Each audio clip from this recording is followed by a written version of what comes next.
kan kalau kita bicara Mahkamah Konstitusi sebetulnya proses formalnya sudah selesai. Pada hari ini majelis hakim itu tinggal berdiskusi lah, tinggal rapat saja dan mungkin merenungkan pilihan jawaban mereka atau keputusan mereka menghadapi tanggal 22 nanti. Kita tahu bahwa MK sudah berproses di mana ada sidang, ya, ada pengacara, ada permohonan atau gugatan hukum dari 01, 03, lalu ada jawaban dari KPU, dari pihak terkait yaitu 02, lalu ada keterangan dari Bawaslu, bahkan MK berinisiatif untuk mengundang 4 menteri untuk mendengarkan keterangan dari mereka. Itu adalah inisiatif dari Mahkamah Konstitusi untuk mengundang, tidak diberikan kesempatan kepada para pihak yang bersengketa untuk bertanya, hanya hakim konstitusi saja. Menurut saya kalau saya mengikuti, membaca isi permohonan, kemudian mendengarkan para saksi ahli dari 01, dari 03, sebetulnya poin-poin yang katanya akan disampaikan oleh Ibu Mega sebagai amicus curiae itu maupun pihak-pihak yang lain, notabene sebetulnya sudah dirangkum, sudah masuk ke dalam arena sidang dan sudah didengarkan oleh Mahkamah Konstitusi.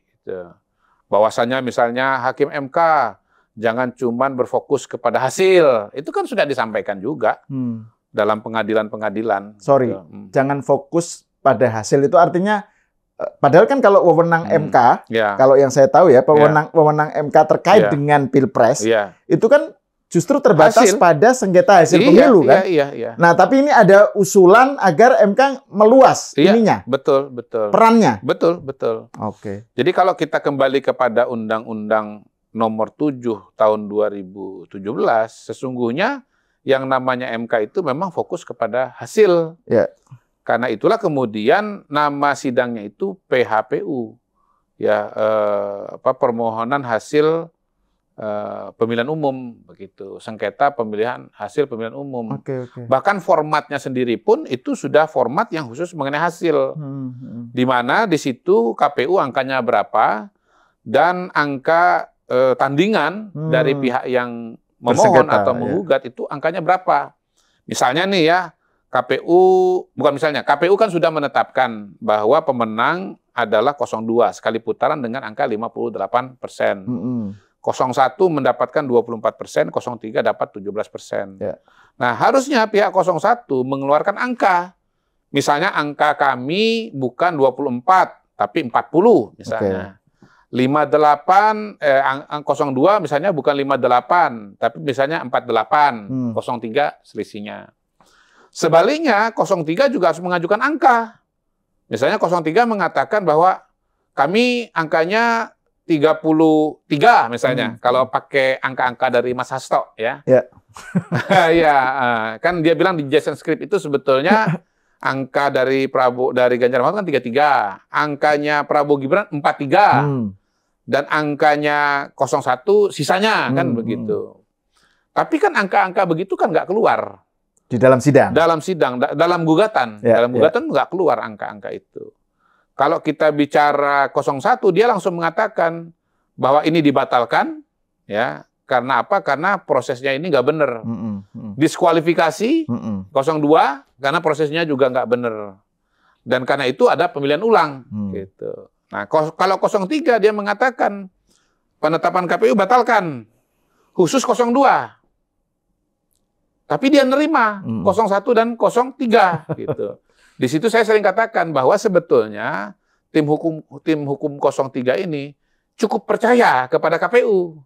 Ya, tingkat kepercayaannya 67%. Percaya tapi selektif. Karena dia coret 03, tapi dia percaya kepada angka 01 dan 03 gitu. Dicoret angka 02. Ya, 02 dia nol kan. Menurut dia 02 itu angkanya nggak di 58%, angkanya itu 0 gitu. Jadi sebetulnya tim 03 ini cukup percaya kepada KPU. Tingkat kepercayaannya di atas 50%, yaitu 67% kan gitu. 2/3 kan? Dari 3 angka itu dia percaya 2 kan? Betul. Jadi 2/3 itu kan 67%. 1 dan 3 percaya, 02 nggak percaya. Berarti 2/3. Lebih penting dan lebih menarik lagi adalah bahwa sebetulnya tim hukum 03 itu nggak percaya dengan Sekjen PDIP, Hasto Kristianto. Karena Hasto mengatakan harusnya angka Prabowo Gibran 43 dan angkanya Ganjar Mahfud 33. Nggak dipakai angkanya itu. Nggak dipakai. Malah dinolkan. Iya, dalam konteks itu, dalam 2 perbanding angka itu, kita bisa mengatakan bahwa ternyata Todung Mulya Lubis dan kawan-kawan lebih percaya kepada KPU ketimbang Hasto Kristianto. Menarik itu. Iya kan? Loh, angkanya Hasto nggak dipakai sama sekali. Betul, 0% dong. Angkanya KPU kan 2 yang dipakai. Dari 3, 2 yang dipakai, 67%. Jadi Todung Mulya Lubis itu lebih percaya kepada KPU ketimbang Hasto Kristianto. Nah, kalau kita bicara angka-angka, maka sebetulnya permohonan dari 01 dan 03 harusnya tidak diproses, tidak diterima oleh Mahkamah Konstitusi kalau ikut proses yang betul-betul formal. Tapi menurut saya Mahkamah Konstitusi juga ada perspektif politiknya. Kalau ini tidak ditampung, ini tidak diproses sama sekali, nanti akan menimbulkan keresahan dan menyebabkan masalah ini gantung gitu loh, nggak selesai. Kan nggak semua kasus yang masuk ke MK itu kan diterima. Kalau legal standingnya itu nggak memenuhi syarat atau duduk permasalahan menurut saya itu bisa ditolak. Gitu. Jadi sebetulnya MK ini sudah sangat berbaik hati kalau menurut saya. Dan karena itu kalau diharapkan oleh 01 dan 03 bahwa Mahkamah Konstitusi juga akan menerima keluhan mengenai proses administrasi, mengenai soal-soal pidana gitu, masalah-masalah etis yang terjadi di KPU, di Bawaslu, masalah-masalah kualifikasi calon, menurut saya tidak akan diterima gitu loh. Karena apa? Karena memang balik lagi kita bicara kepada Undang-Undang Nomor 7 tahun 2017, MK itu sudah difokuskan kepada hasil. Makanya kita nggak relevan juga kalau bicara sengketa-sengketa sebelum tahun 2017. Kan 2014, 2009 begini-begini. Kok sekarang nggak gitu? Itu sebelum rejim hukum baru, rejim Undang-Undang Nomor 7 2017. Dan yang layak dibandingkan dengan 2024 hanya hasil Pilpres, sengketa Pilpres tahun 2019. Nah, kalau bicara sengketa hasil 2019 di bagian akhir dari amar keputusannya, di mana MK pada waktu itu menolak gugatan sengketa hasil dari kubunya Pak Prabowo, di situ dikatakan oleh MK bahwa MK ini fokusnya kepada hasil dan MK tidak masuk kepada soal-soal lainnya karena itu menihilkan eksistensi lembaga lainnya. Ketika MK itu masuk kepada soal proses, soal administrasi, maka MK sebetulnya sedang menihilkan Bawaslu. Itu. Nah, yang menarik juga adalah masalah diskualifikasi, masalah TSM, itu kan harusnya diajukan kepada Bawaslu. Nah, Bawaslu ketika memberikan keterangan, di situ kelihatan tidak pernah ada keluhan, tidak ada gugatan mengenai kualifikasi Prabowo Gibran. Artinya, kualifikasi Prabowo Gibran itu sudah diterima sebagai sah oleh 01 dan 03. Dan memang tindakannya sudah mengindikasikan itu. Misalnya mengambil nomor urut sama-sama.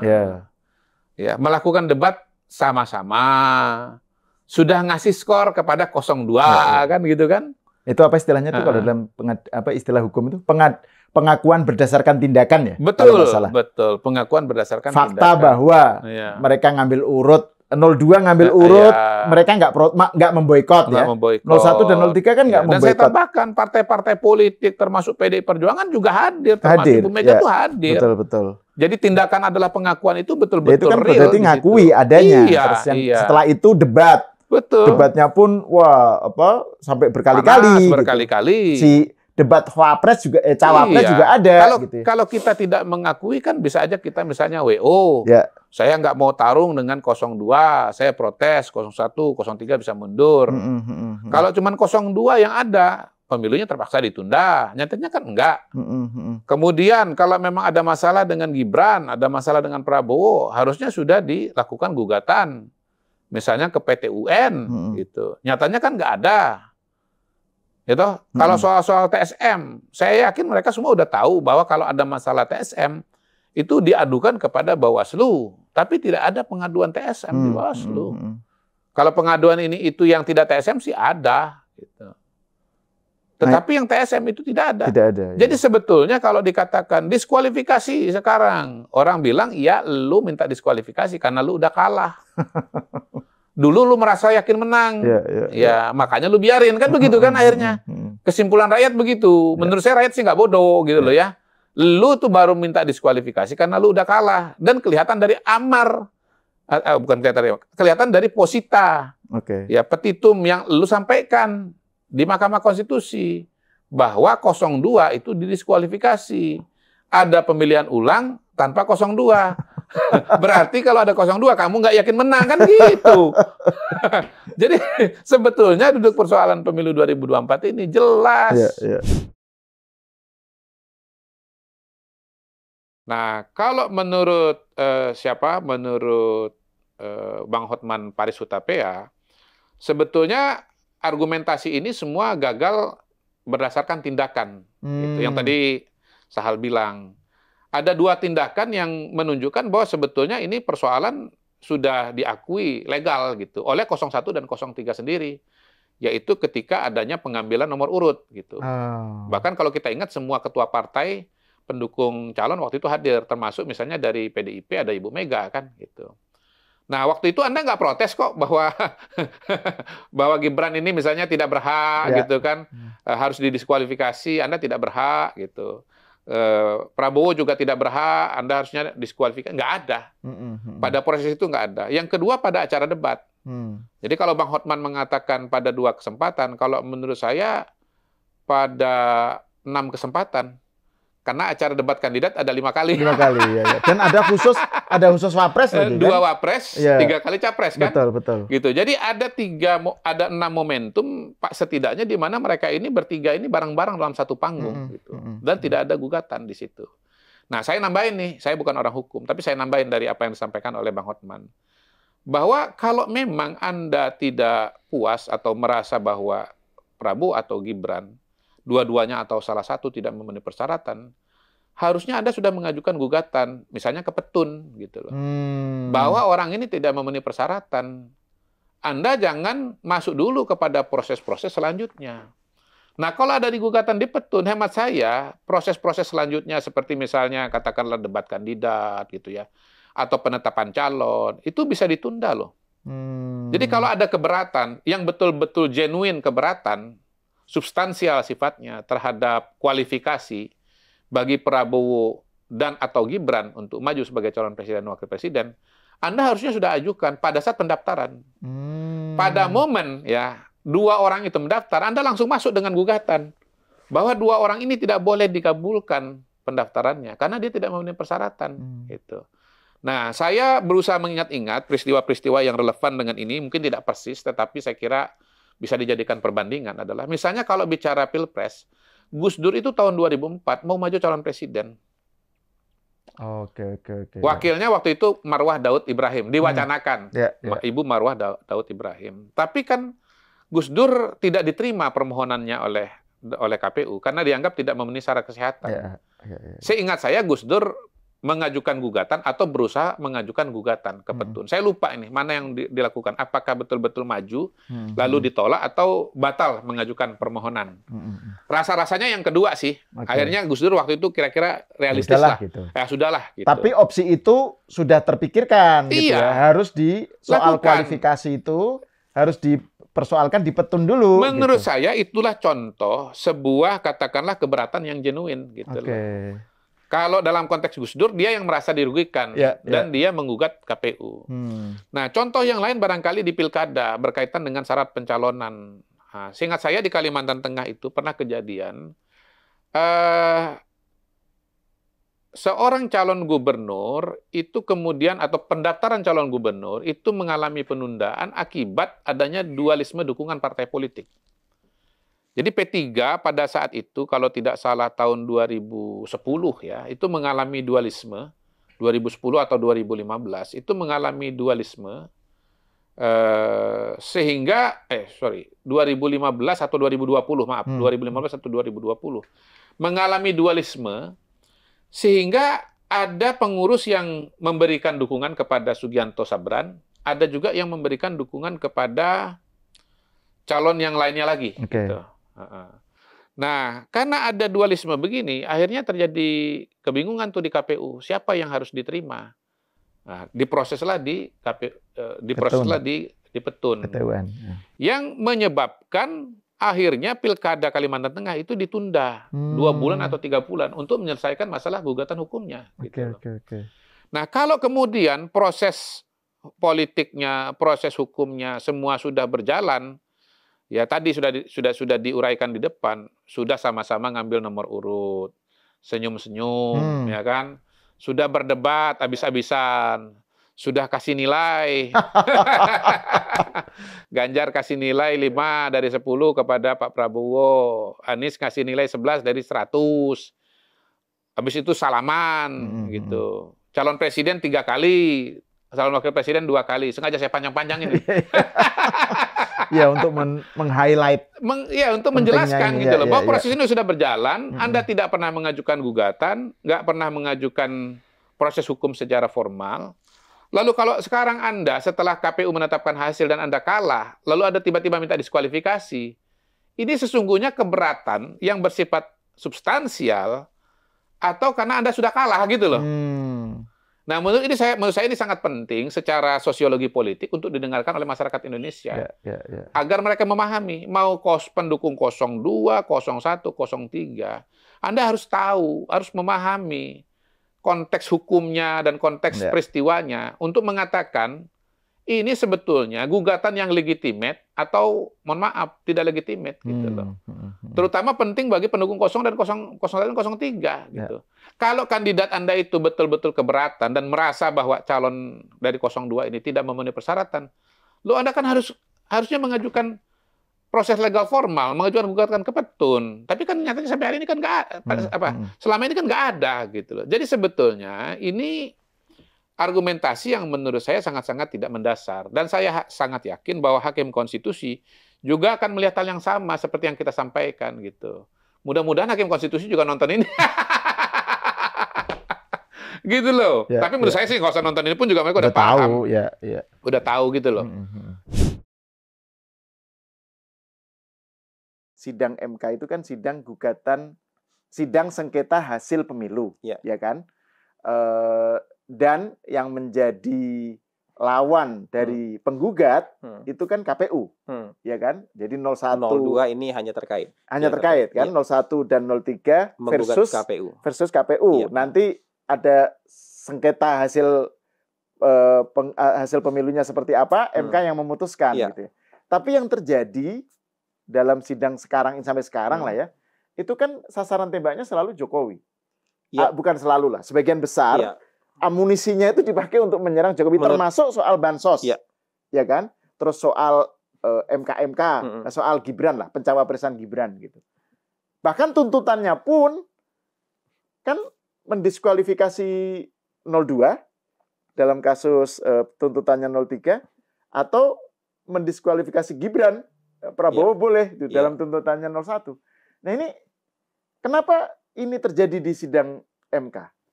Maksud saya kenapa nggak fokus saja ke batas kewenangan MK? Ya justru di sana kalau mereka masuk ke perselisihan hasil saja, memang nggak ada bahan kan? Kan saya pernah cerita di sini. Kalau Anda ingin menggugat 1%, Anda harus punya bahan 8.200-an TPS yang harus diminta PSU. Dan Anda harus menang 100% di 8.200 TPS itu. Kalau Anda ingin menggeser angka 8%, kan Anda harus punya bahan di 64.000 TPS. Dan kalau misalnya itu Anda minta pemungutan suara ulang, Anda harus menang 100%. Angkanya berubah 8%. Bisa jadi 2 putaran. Bahan itu yang nggak ada. Karena memang nggak ada bahannya. Jadi kalau perselisihan hasil pemilu, menurut saya mereka nggak ada bahan sama sekali.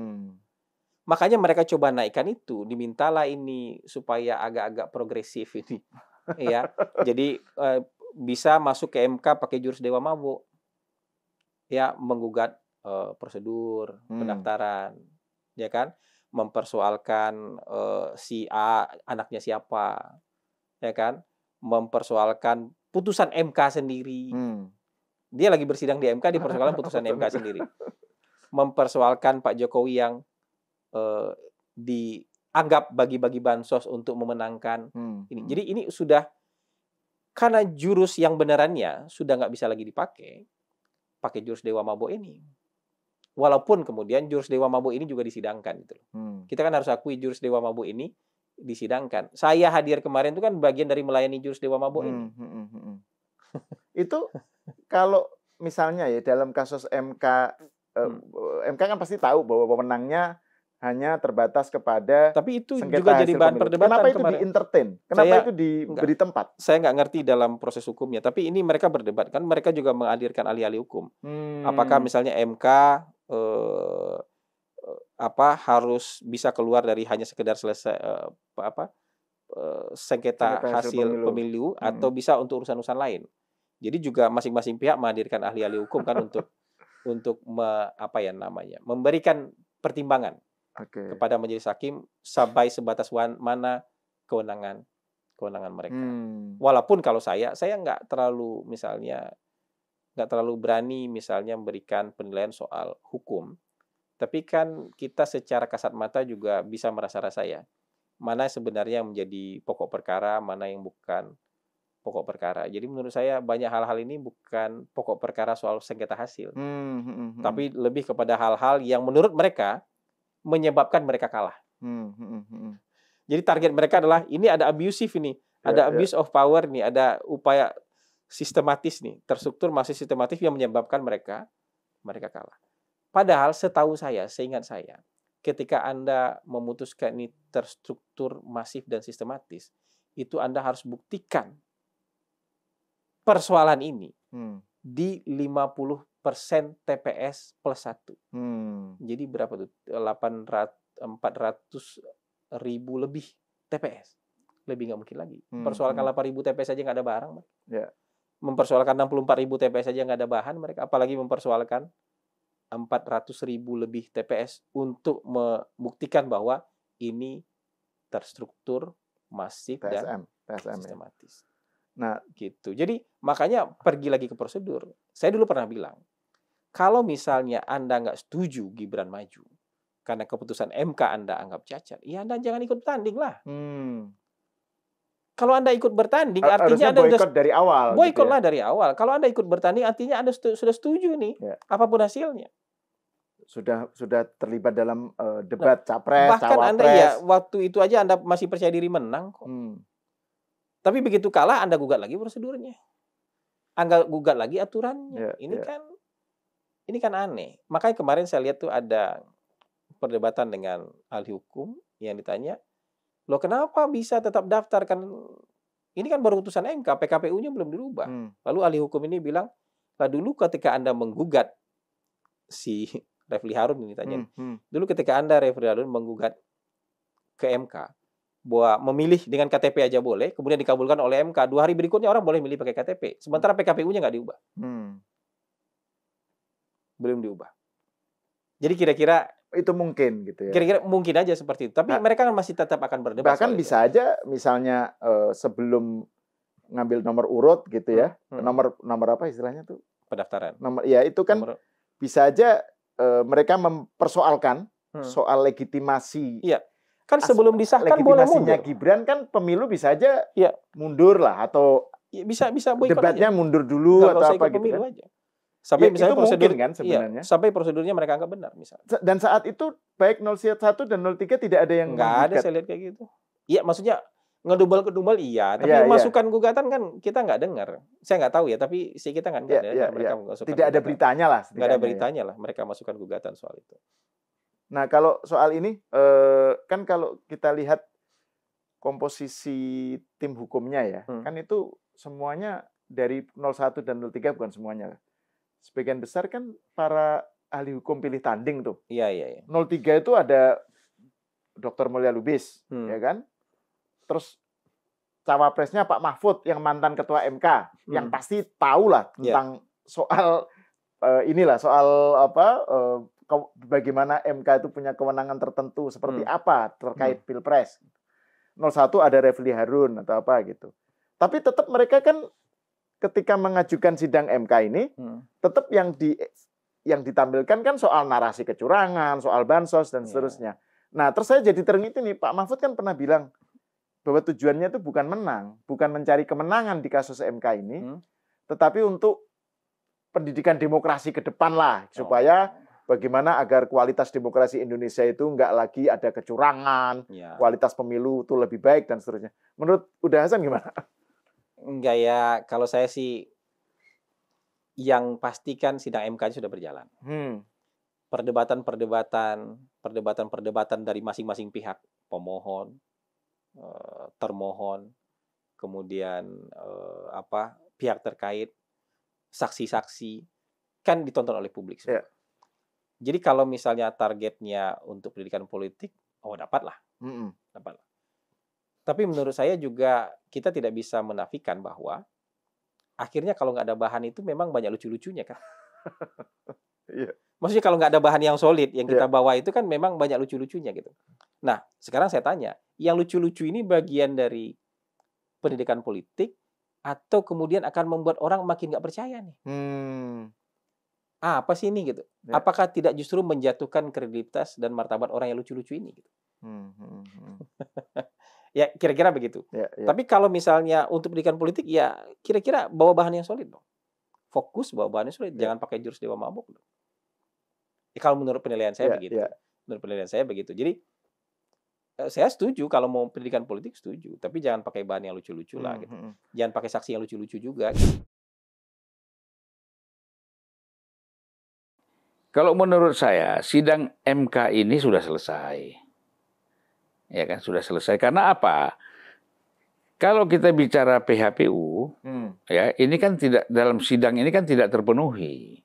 Artinya saksi-saksi itu tidak bisa membuktikan secara signifikan apa saja bentuk-bentuk pelanggarannya. Ya kan? Dan pembuktiannya itu yang paling berat. Oleh karena itu di sini lebih dominan di MK ini adalah sidang atau opini yang disampaikan oleh ahli. Bukan oleh saksi di kotak suara misalnya. Kalau saksi kotak suara kan yang dibicarakan fakta, data. Ada berapa yang dianggap dicurangi atau apa gitu ya. Misalnya kan ada di Madura, ada di beberapa daerah lain. Tetapi kan begini, kalau kita bicara persoalan ini unik, saya ikutin juga beberapa ya di MK ini. Misalnya ada saksi yang mengatakan, saya berada di suatu daerah. Kemudian saya mendapatkan bukti ada kecurangan, proses kecurangan dan sampai ada yang mengatakan melihat kecurangan itu. Lalu dia menyatakan bahwa ini terjadi juga di daerah-daerah lain. Lu kan ditanya, daerah lain itu kamu tahu dari mana? Ya kita kan sekarang ada media sosial apa. Ini mulai kacau kan? Bagaimana media sosial juga orang masih banyak yang nggak percaya. Kemudian kenapa media sosial menjadi satu indikator sebagai bukti misalnya. Nah ini menurut saya lemah sekali lah yang seperti ini. Karena ini kan selisih suara sekitar 36 juta ya. 36 juta itu tidak sedikit. Kalau ingin menggagalkan semua 96 juta 02 ini. Nah jadi menurut saya bahwa MK juga pasti berpikir secara rasional, ya, baik secara hukum dan secara akal sehat, ya. Rasionalnya memang nggak bisa. Apakah pemilu ulang, pembatalan, ini agak berat. Tuntutan-tuntutannya itu juga justru yang di luar kewenangan MK ya? Ya, di luar kewenangan MK kan. Tapi jadi gini Bang, kan hal yang semacam ini kan ya kita orang yang bukan ahli hukum seperti saya aja juga sudah bisa melihat, supaya bisa mempelajari lah bahwa kewenangan MK itu hanya terkait soal sengketa hasil pemilu. Ya, sengketa, ya kan? Jadi bukan soal proses atau apa, tapi sengketa hasil. Terus yang kedua, yang menjadi lawan dari penggugat, maksudnya 01 dan 03 itu kan KPU, gitu. Tapi kemudian narasi yang muncul, yang opini tadi yang Bang Zulfan bilang itu kan lebih banyak sasaran tembaknya Jokowi. Jokowi, ya. Pemerintah, ya. Pemerintah, ya. Itu kira-kira apakah itu sesuatu yang by design oleh 01 dan 03? Artinya gini, mereka sebenarnya tahu wewenang MK itu yang nggak bisa membahas soal wacana atau desain narasi mengenai kecurangan. Tapi ya ini dipakai aja sebagai panggung. Ini kan kalau kita bicara secara politiknya itu begini. Tim 01 dan 02 misalnya, itu kan sudah melihat bahwa Jokowi ini kan sedang menurun. Menuju 20 Oktober. Sorry, 01 dan 03. 01 dan 03. Ya kan? Melihat Jokowi itu semakin menurun nanti sampai Oktober. Makanya ini harus diserang terus. Sementara Jokowi kan Prabowo kan akan menaik. Ya. Jadi tidak ada penyerangan terhadap Prabowo di sini. Ya. Nah, artinya apa? Kalau bisa, bagaimana kita memisahkan antara Prabowo dengan Jokowi itu betul-betul diametral, betul-betul berseberangan, gitu loh. Makanya diungkapkanlah beban-beban yang mungkin mereka mengharapkan beban yang ada pada Jokowi ini juga beban bagi Prabowo, gitu. Nah, kemudian tetapi di dalam narasinya kan tidak ada Prabowo di situ. Ini kan kalau kita lihat hampir semua PDIP itu tidak pernah menyerang Prabowo, tapi semuanya menyerang Jokowi. Ya, dalam konteks itu, jadi Prabowo yes, Jokowi no. Nah, kan gitu. Nah, sementara kan Prabowo dengan Jokowi sendiri ini kan susah dipisahkan. Tapi upaya itu dilakukan. Upaya ini dilakukan baik di luar MK, di DPR, di media sosial, dimanapun itu akan mereka lakukan hal seperti itu. Supaya Jokowi ini memang lepas dari Prabowo. Nah, strateginya, taktisnya, nanti setelah Jokowi ini lepas, selanjutnya mereka akan nyerang Prabowo, lebih mudah lagi. Nah, ini kan teori belah bambu kan. Jadi itu yang sedang dimainkan oleh 01 dan 02 menarik, sebenarnya. Analisisnya yang menarik. Ya, secara politik itu. Jadi menurut saya ya mungkin baik Prabowo ataupun Jokowi sudah paham main-main seperti ini.